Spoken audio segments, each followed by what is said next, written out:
Hey guys, good morning from Dhaka, Bangladesh. Hopefully you're doing good and doing well in your life. Today I'm doing two videos for you. First episode is done. I did a John Varvatos fragrance, John Varvatos vintage for him. Okay, so check that out. I'll upload that side by side with this list. So the second list that I'm going to do is something I did yesterday, polar opposite of that. Yesterday I did 8 to 10 really cheap but good fragrances. I think it's a popular um, segment because many people look for budget perfumes which are good in terms of smell, longevity, and composition. But also the other side, some people say you hate, high-end niche or designer perfumes. Not like that. I love every single fragrance if they're good. Okay, and if I like them, I like them. It doesn't matter the price point. So today I'm going to do 8 fragrances which I believe are expensive. Some designer and mostly niche, but these are expensive. But for me, I bought them for reason. Okay, I'll tell you one thing. These are not everything I have. I have many more other fragrances which I might do in future, similar episode, but they're also worth it. Okay, but what I'm going to do is 8 fragrances I'll show you. I have purchased in my journey and I enjoy them a lot. And this is regardless of what people feel. I may say things that maybe you don't agree with. Okay, but here we go one by one. So let me just give you an example what I don't think is worth it, and then I do polar opposite. Okay, I don't think it's worth to pay for Aventus 120 mil for $1,000 for this vintage version. Reason being, it's a very good fragrance. It's a decent fragrance and it's one of the best Creed ever made. But back in the days when I bought this, when I used it, this thing could be had for $250. So $250 is as much, even really really high price point. But what it does, many other fragrances also do, but much cheaper price point. But then you can be up for debate. A fragrance, should it cost $1,000? Okay, for me, no. So the first fragrance out of the 8 I will show you is Cartier. Okay, I don't think it says it goes like Cartier, maybe Cartier or something. So they are watchmakers, jewelry makers, also perfume makers, and they are a designer house. So this particular one, if you see, it's a niche, it's not a niche perfume, it's a designer fragrance. And in your country maybe it's cheaper, but it's built on a very beautiful theme, which is this wine sort of glass theme bottle. And I'm very always worried about this perfume because it's a very fragile bottle, and it has sprayer like that. Okay, so this perfume, it's how do I put this, this fragrance is very much like a unique perfume. If you like the note of honey, okay, and a little bit of violet leaves, it does not go too sweet, and it's a complex perfume. You almost think like it's too sweet, but it's not. So there is no fragrance in my collection that smells like this perfume, the EDP. And especially get this bottle, it's refillable, I think rechargeable. So you get that for the presentation, and it's worth it just for that. Half of the price is worth it for the bottle, and the juice inside is very good, very long lasting. Okay, so definitely check it out. L'Envol Cartier EDP. So next one I'm gonna go, I think it's a niche house. Could be wrong about that. Sorry. Some of my family members, they have no sense of noise, chopping stuff in the kitchen. Anyway, so this next one is Penhaligon Sartorial. Just keeping short and sweet. This fragrance, I bought it before. Once I bought it, I sold it off immediately. Sometimes you make the rookie mistake. You have to give enough chance to a perfume. It's not always about the most easiest to wear or simplest, or it's not always about compliment garners. It's not always about the beast mode ones. Sometimes the perfume is such art in bottle, like serious, like some fragrances, they make it so beautiful. It's like a worth reading a book like that. Okay, this perfume is that kind of a barbershop style perfume. I have another one in the list today, but this is beautiful. I think this has honey or something like that, makes it sweet, and it has lavender. Definitely, it's a little bit of spice, and it's supposed to smell like custom made tailor shop, like a shop. The needles, the material, the clothing, and all that, the garments. So this fragrance is one of a kind. You must try this perfume and never let it go. Okay, this one I feel now it's I when I got it was under $150, but now I think increased the price about 170 in Bangladesh. So how much is it in your area? I don't know, but it's not cheap. Okay, so Sartorial definitely one of the finest ones. I think I love. There's other ones like Cleopatra or something, the Legacy of Petra, and then they have a few of the other ones like the Helfeti leather, the Oriental line, the Middle Eastern style perfumes. They are more worth it. I'm sorry, the chopping noise, and I don't like people making noise. Anyway, so third one I'm gonna go. This used to be actually pretty decently priced perfume back in the days. This is a discontinued fragrance, and I will tell you one thing. Sometimes some fragrances are hype for reason, like it's because of only hype, they are not as good, but people crave for it because perhaps it's the availability or just the sheer fact that it's just uh, um, like everybody prays, so everybody wants to have. This is a fragrance, it's worth uh, like the hype. At the same time, it's pretty good. And the fragrance back in the days used to cost only $45 for a tester or a full bottle. Now, no, now it's $150 plus. Still, you can say affordable in certain way, but this is called Versace Man.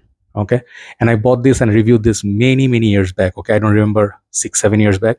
And this is the elder brother of Versace Manu Fresh. Man, if you ask me what Versace ever made which are good, I will say Dreamer, I will say this one, I will say Versace Oud Noir. Perhaps those three will come to my mind very quickly.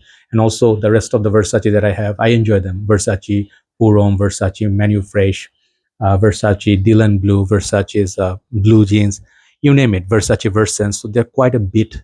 But the Eros, they're also good. But if you talk about for something like Eros versus this, I'll pick this up any day over Eros, even though they're not the same perfume or same type.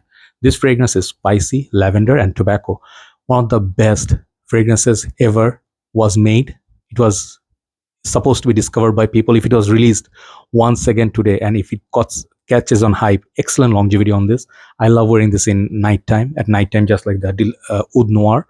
But Oud Noir and this both are hard to find. So I'm just featuring you this beautiful purple bottle, which is called Versace Man. Definitely worth paying the price. Even if it's $150, I'd say it's worth it because so unique. So now we have number 5. When I was talking about Sartorial, this is the fragrance I was talking about, the other barbershop.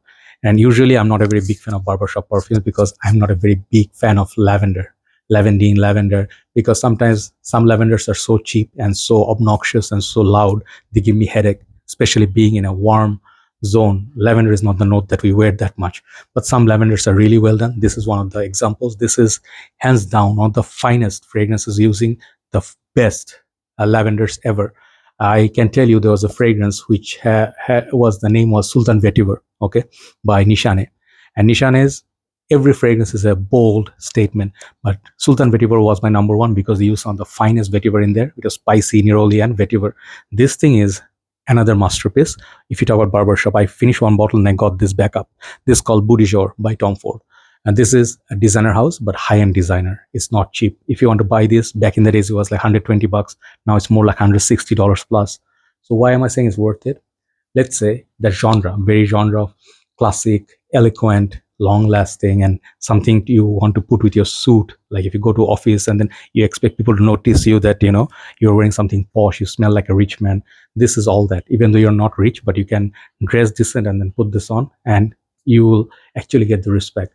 It's very much like a strong perfume, but it's not overpowering. I don't know if I can make sense, but this fragrance doesn't wear you. You wear it, okay? They have fragrance like ombre leather. They have Tuscan leather. Those could be tobacco vanille, then tobacco oud. Those are very much daring, okay? This thing is such a darling. I just love it. It's a man's man perfume with so much class. This is Jour by Tom Ford, one of the most classic, relaxing barbershop style perfume, which is ultra modern. So number 4 is this entrance is the most controversial one here.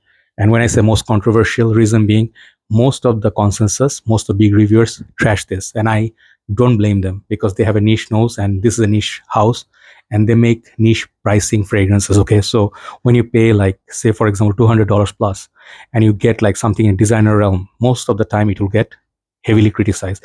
Such is an example, but I stick to this. I said it from the day one how much I love it. I'm a designer head and I love the freshness and simplicity of this perfume, which is called Greenley.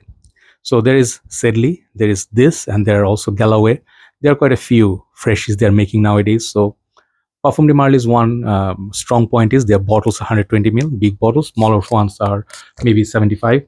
So why I love it? Because I love it. There's just no explanation I can give or say I can justify. Perhaps you can say is it long lasting? It is, but you don't detect it. It has this official green apple shampoo note, very clean, fresh green. And the apple is very beautiful. It is a little bit like designer side. It feels like designer. If this was sold in designer bottle, I will love it as much as this. But man, this is such a wearable, enjoyable, non-complicated heavy perfume. Okay, if you can manage to get this with 150 $160, I would say still worth it. But to each his own. I think this is worth it. This is Greenley, just for the feels, and that's one of the best summer perfumes in my humble opinion. So next one is another fragrance that I think is really appropriate in summer as well as first days of winter. Okay, this is my second most favorite Kilian perfume. Okay, and this is called Apple Brandy on the Rocks. I got this like a couple of months back, and it was in my desire list or to get list for many years, but I never found a decent pricing. Now these are about $200 plus for 50 ml. Why is this worth it? I did compare this with another designer perfume called Lacoste Red or Lacoste Style in Play. That perfume was cheap. It was discontinued, I think, or something, but it has this nice alcohol, not nice, this alcohol blast, which was a little bit of off-putting, but I got used to it.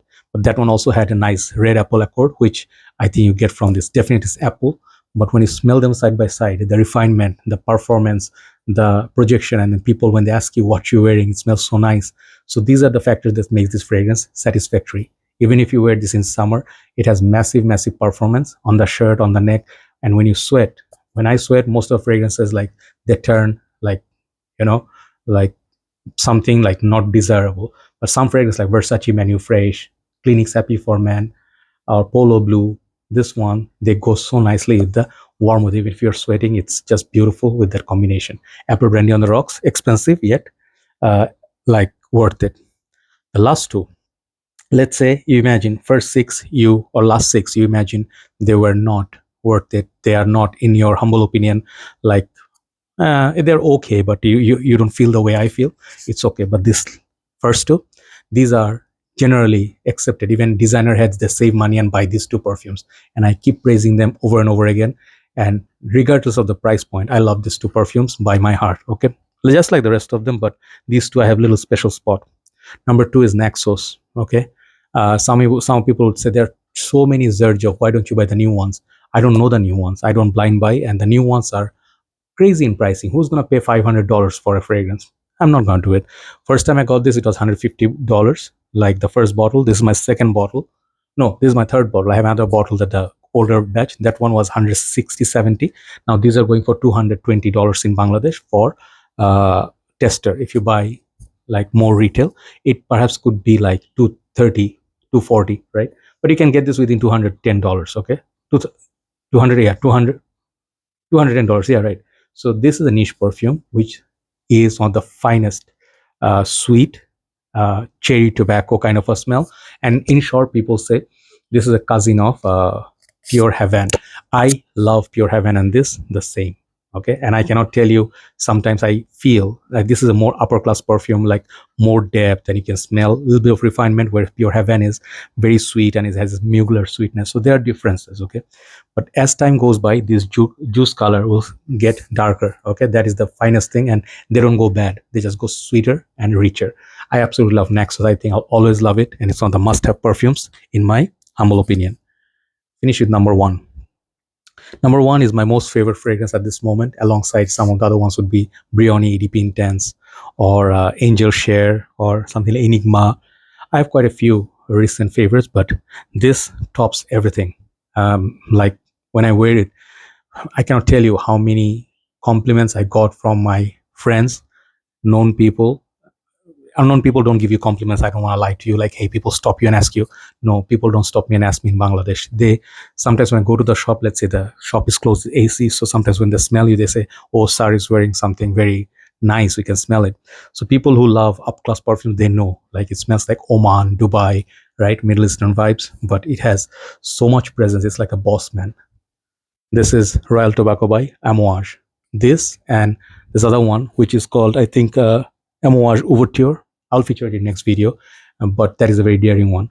This is easier to love over that. Both are very daring. I used to love Interlude as my number one. This is my number one Amouage right now, okay, for a good reason. So if you can, okay, not everything you can have for cheap. Amouage will never be cheap.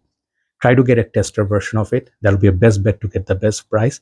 It can be had for $180, $190, and that is not cheap. So compared to everything else in the market, I think this is worth it because the way it smells, it performs, and it's the originality. Man, there's just no fragrance that makes me feel as regal. So go sort it out, sort it out. You'll not be disappointed. That's my 2 cents, because I love the way this perfume smells. Thank you so much for watching. And if you like this kind of content, do let me know. I'll do more. Okay, have a nice day. Keep my country in your prayers. We are going through very bad political turmoil, and our people, they are demanding justice for all the mishaps happening in the country. Okay, one day everything will be sorted out, and I believe people will be like going back home from the streets and stop protesting, and they will be safe and feel we're not living in fear anymore. Okay, so keep my country in your prayers. Fingers crossed, people will get their justice. Have a nice day. I salute all you very brave Bangladeshi men. I love you all. Take care. Bye bye.